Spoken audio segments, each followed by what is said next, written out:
We're Hello, live. how's everyone out there doing today? This is Amy Hamilton with 24 authors in 12 hours. We have an outtake cut right now with RK Byers. RK, how are you doing today? I'm great. It's great to be here. I'm glad we were able to make up the missed opportunity last weekend. Yeah, last week it got a little bit crazy, and I think that's an important thing to point out in life, that life can get crazy and just Yeah, roll with it, and it's all going to work out later on, right? absolutely.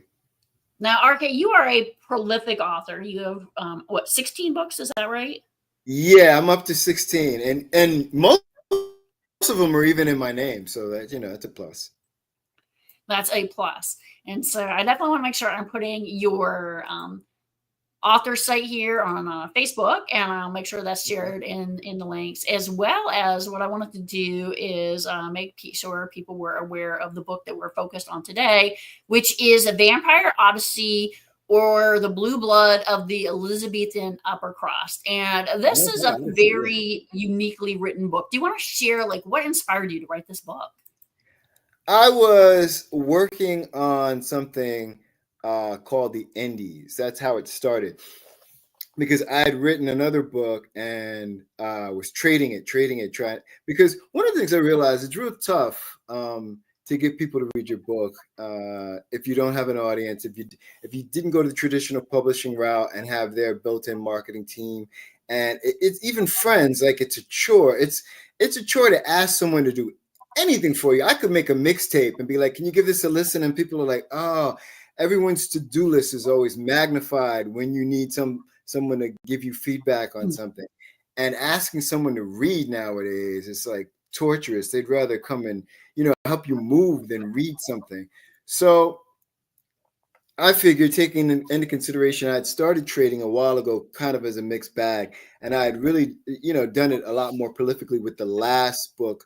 And it was like, more than almost anything else. I mean, writers get into writing, and we have these grandiose ideas. We think, oh, I'm going to be first of all, the obnoxiousness of thinking I can write something that can change people's lives, and I can have a positive impact, and I can change the world, and I can help develop minds. That's kind of like a writer's psyche. And then on another level, it's I'm going to be rich and famous and celebrated. But at core, if we're ever honest as writers, the main thing we want more than anything else is to be read. Simply, we just want somebody to read us. And then you get out there and you write this book and you figure, I think it was Walter Mosley said once, when I was started quoting him, he's like, when I got started, I thought you just wrote the books and they sent you the money. Yeah, and I think most writers think that. They finish this book and they think, okay, now I've done this thing. Everyone come and check out this thing I've done. And you may have that mindset going forward for a while, but then you kind of hit a point where you're like, why aren't people coming to check this thing I've done? I've done it. Where's the audience for it? Like, where are you people? I've done this thing. I've written this book. You guys should all be lined up to read this. The reason I wrote it was for you people, And when it doesn't happen that way, when it doesn't work that way, and you're like, okay, you go from the position of thinking, well, everyone's going to line up to read this thing I've done because I've done it. So, well, some people are going to eventually line up to read this thing to, will anyone ever even look at this thing? That's when someone coming in and offering an opportunity to read your book seems like a blessing, where you kind of took it for granted that there'd be like the unwashed hordes lined up and enthusiastic about, oh, you did the thing, it's done, it's right, well, great, we've been waiting to read. Then you're like, oh, here comes somebody offering to read it. I'll take that. And in addition to that, they're offering me a good review. Oh, I'll definitely take it. What's the exchange? Oh, I just have to read their book. Well, their book is going to be probably terrible, but mine will be read and there'll be a good review for it. Yeah, let's do it. Let's take that deal. So I started writing about the experiences I'd had, just trading books. And, some of them were good, some of them were bad, some of them were indifferent, some of them were really good. And gnawing in the back of my mind at the whole time was the thought that there should actually be a book as an example of like the kind of book that I would trade for. So I'm thinking, gee, yeah, that would be good. Like if I had the character who trades books have to actually read a book. So I'm thinking about that. The book title is still The Indies, and I'm like, it would probably be interesting if it was a bad book. That would be, it would probably be an interesting story if it was a bad book. And I'm actually working on this while I'm, formulating the idea. Like the idea comes after I'd started The Indies. Like I should have this guy read a book. He should read a bad book. And then I take an edible and whole cloth, Vampire Odyssey pops in my head. And I'm like, oh God, that'd be terrible. It would be hilarious and terrible. Problem is, the character that I have writing The Indies, the voice of that character is too much like my own voice. And in my own voice, I wouldn't be as offended by Vampire Odyssey as if someone else wrote it who had an entirely different voice in mind. So now I had to go back and recreate the initial character as told through first person so that he'd be the type of guy that would be so mortified by Vampire Odyssey that even as a reader, what you're experiencing and being repulsed and repelled by Vampire Odyssey pales in comparison to the torment he's going through by having to read the same book. There is a lot of layers to this, and the theme last week was a dystopian. And why did I think this book fit in is because you just kind of hit the nail on the head. When we read something, this may be great to me. This may be the worst thing to you. And if you look at the concept of dystopia, that concept of this being a terrible thing is really kind of the experience that the reader has of reading about the reader who is then reviewing this other book. Right. And it's really just a deep kind of wormhole concept to go down.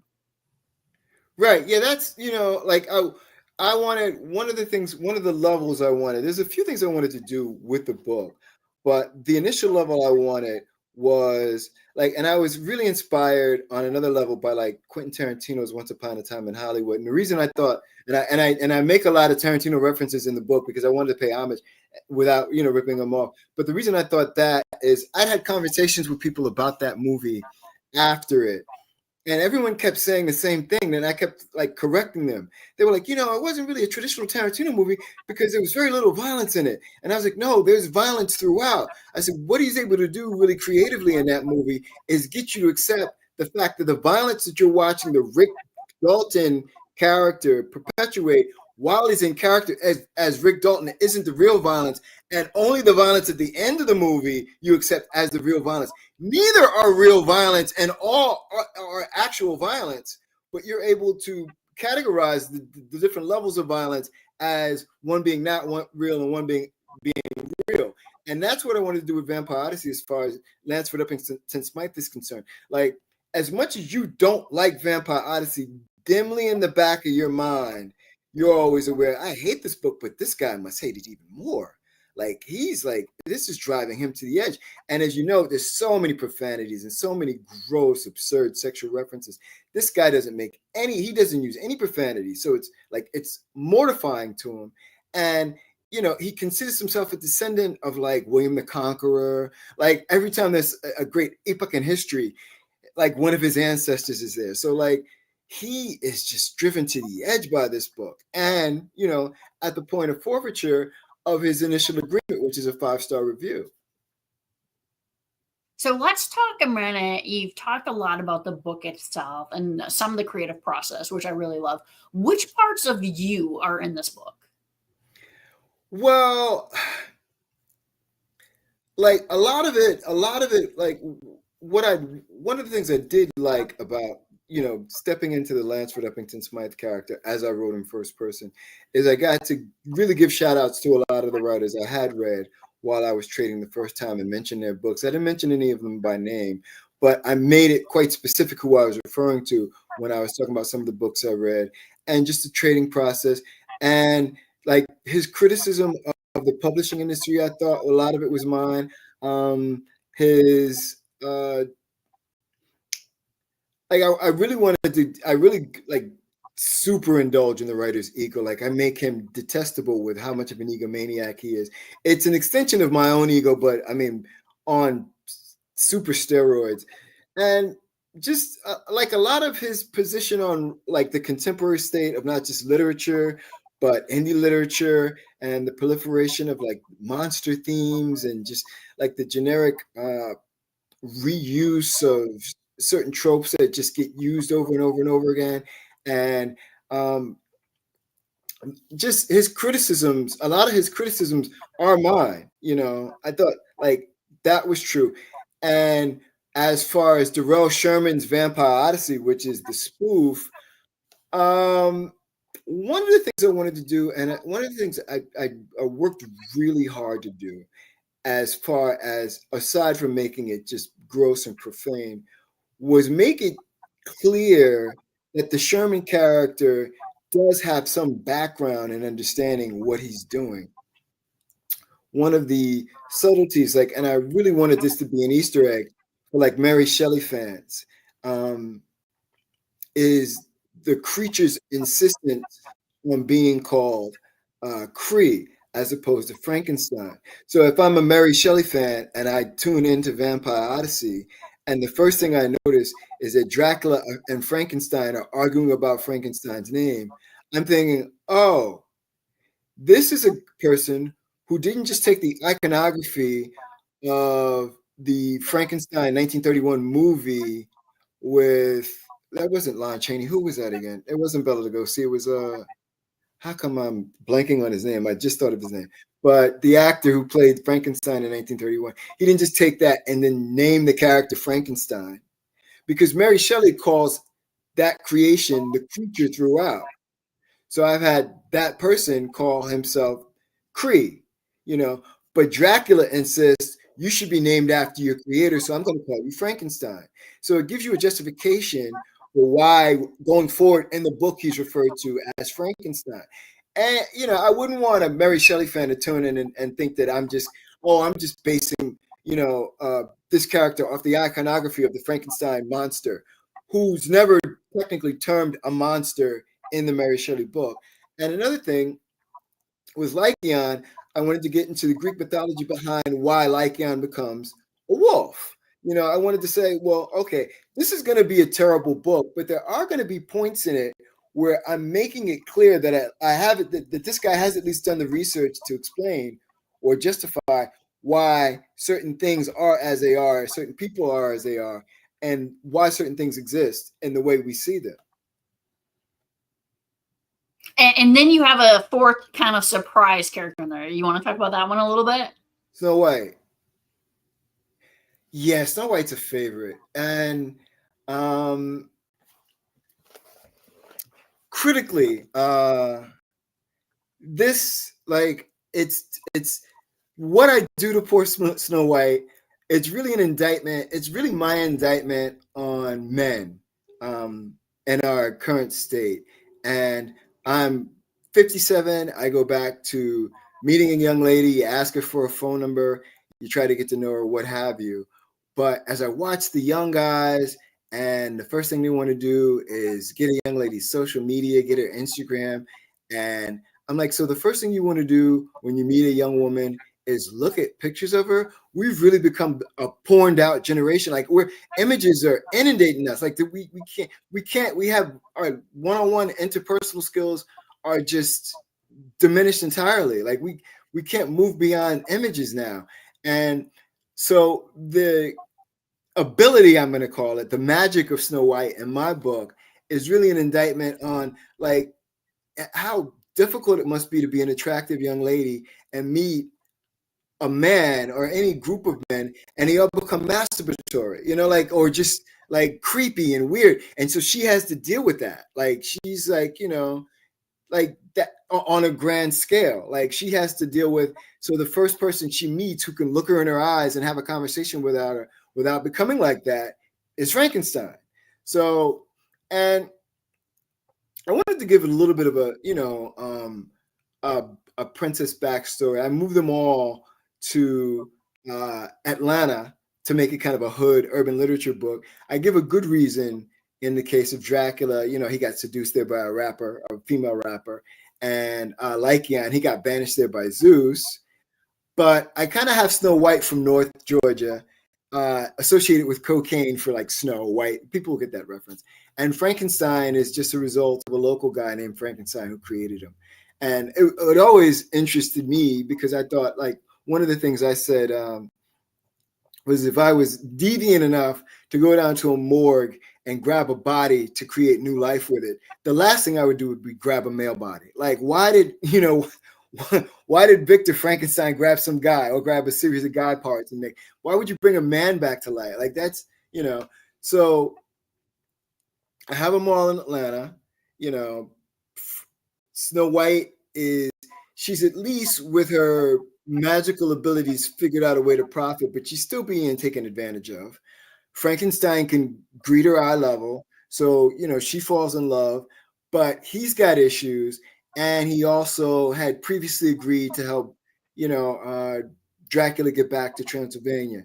So before anything could be consummated or even worked on, they really have to work on a relationship. Like, even though she's decided this is what's going to be, and he's kind of working along those lines too. Of course he's interested. She's Snow White. They have the issue of getting out of I mean, she's still, she's the equivalent of, Taylor Swift, Beyonce, Lupita Nyong'o, and Margot Robbie all rolled into one. In her time frame, she's the hottest thing going. And, they all have to work out just not only getting Dracula back to Transylvania, but just the trip itself with the added encumbrance of knowing that every time it's daytime, Dracula's got to be in a coffin somewhere. He can't travel. We have to navigate how to get him places. And we have the difficulty of, or sometimes even the bonus of Snow White's ability to reduce men to, quivering, members of themselves. And we've got to get moving and go and travel. And, that's all happening. And that story is happening and unfolding. And one of the things I hope people realize as they're reading it is that story is becoming not as bad as it becomes a story. But our narrator, Lansford Uppington Smythe, our first person guy, we agreed with him it was a horrible story. But as he starts to reveal more about himself, he starts to seem a little creepy. And for that kind of division in the story, that kind of dichotomy, I had to make him a little weird, like really weird. Because, I mean, on a certain level, the way I see it, a bad book is bad. And to a certain extent, intolerable.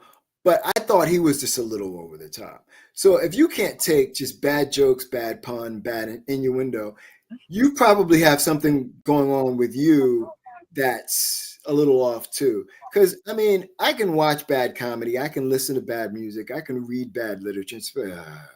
But he was so triggered that we have to get into the recesses of what's going on with this guy. And as it turns out, there's a lot of things in his subtext which have made him kind of unbalanced, So, like, I wanted the juxtaposition to be, shout out to my friend Casey Evans, who wrote Juxtapositions of from the Good Vibes Lounge. I wanted the juxtaposition to be, hey, I'm starting to find you, narrator, a little creepy. While this book, even though it's bad, it isn't that bad. I do want to see what's happening with these guys as they go to DC and Dracula has sex with the president, then go to New York and then go to the nightclub in Toronto. I am starting to follow their story because they're arguing about music and movies and stuff. It's not that bad. You're kind of bad, and then this is not bad. But then I also have the responsibility at the end of making it the worst book ever written. So I had to crash land the ending. So you bring up a lot, and for me, I always look at the concept that somebody wrote a book. So therefore, I don't think there's no such thing necessarily as a bad book. I think it's a reader mismatch, right? And so I think the beauty of your concept is you're like, I'm going to read books that I literally have no interest in reading. And when I review a book, I always look at, does the content meet what it says on the back of the jacket? And if the reader, if that's what the writer accomplishes, then you did your job, right? As a writer, this is your story. And if you're not interested in reading about Dracula and Snow White and a werewolf and the Frankenstein creature, this is probably not the book for you, right? And so I think that that's a super interesting concept, that when you read through this and this concept of bad books, whereas, I always kind of look at like, different types of music or food or whatever. Like somebody likes anchovies on pizza. Sure. That's never going to be me, right? So I'm glad that somebody appreciates it. And so I kind of always look at books as like, there's no such thing as a bad book. There's like a book mismatch. Okay. I think so. I think some things are just bad. I mean, but I think the reason that they exist in being bad is so that we can differentiate. Like I think it was I want to say it was E. E. Cummings, or no, it was Ray Bradbury. I'm almost sure it was Ray Bradbury. It could have been one or the other, or maybe it was one, or maybe it was E. E. Cummings and Ray Bradbury. Both wrote these books I thought were absolutely terrible, and I was like, was this deliberate? Was this something that was left laying around that publisher found and just decided to put out because it was something they looked unfinished, And I'm a fan of both writers, and don't get me wrong, I'm certainly aware that within the concept of good and bad, there's scale. Like there's artists I'm a huge fan of, and while it would be difficult for me to say that some of their works are bad, they would be bad in comparison by their higher standard work. Like let's say Jay-Z, for example. Like, okay, the Dynasty album to me was bad. Now, if it was by any other artist, I'd be like, oh, it's an okay album. But when I'm thinking of Jay-Z, I'm comparing it to his best stuff, to Blueprint 3, Reasonable Doubt, Black Album. And in comparison, Dynasty album is bad, So yeah, there's scales, and then there's just bad albums. There's albums that like, what was your intention? Like, what was your motivation? Did you do this out of spite? Did you do it deliberately? Like Kanye West, for example. I think certain times, like out of vanity, he goes and deliberately makes bad albums as a point to say, almost to say, my fans support me and love me so much that I can do this, and they'll convince themselves that they like it because it's something I did. But I know it's bad, and I'm making it bad intentionally. Good example, or bad example. Maybe this is the worst example. Famously, when Marvin Gaye was divorcing Anna Gordy, who was his wife, who was Berry Gordy's sister, the judge decreed, because Marvin was broke, the judge decreed that the process, all the proceeds from whichever album he released next would go to Anna and the divorce. So he released an album called Hear My Dear, specifically giving her the proceeds from an album about getting divorced. And it's such a mean, maudlin album. It's just mean-spirited. It's nasty. It's petty. It's beneath them. But at the same time, it's also Marvin Gaye. So there are sparks of absolute musical genius and brilliance and beauty in that same, you know what I mean? It's that same album. It's like in Sweet and Low Down, where the Woody Allen movie, where Sean Penn is saying, I can't mess up on I can't even mess up on purpose. That's where Marvin was. Like, you make this mean, nasty album, but you're still Marvin Gaye. So there's still something in you. There's a mechanism that won't let it sound so bad. I can hear the lyrics, I can hear your tone and your spirit, but you're still so gifted as an artist that even setting out with the intention of doing something mean and spiteful, there's going to be moments in it where you're just like, wow, this is really beautiful. Despite everything you're doing in it, it's really beautiful. So I'm here with the amazing R.K. Byers, who's shared his book with us of the Vampire Odyssey. I would like to share a couple links real quick, one of which is 24 Authors in 12 Hours is an author helping author event. We do accept donations, so if you would like to donate, we always appreciate donations to make sure that we can keep the show on the air. The other thing is we have merch, and off the advice that we got last weekend, we have added beer glasses as well as wine glasses. So if you want to get some 24 24 Authors in 12 Hours merch. We are constantly updating that and taking your feedback.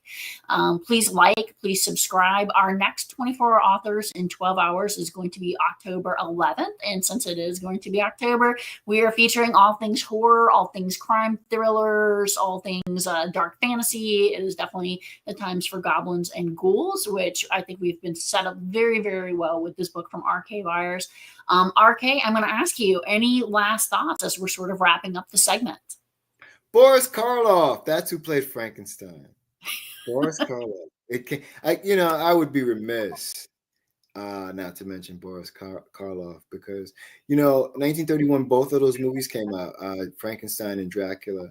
And it's amazing what the debt we owe to the original movies of that genre. Because like I said, the iconography that we got from both of them is just the standard. That's how we see those beings now because of movies that were made in 1930, which is, what was that, 96 years ago that those movies came out? So yeah, a debt of gratitude to not only Shelley and Bram Stoker, to the Brothers Grimm, to Homer for the Iliad and the Odyssey in Greek mythology.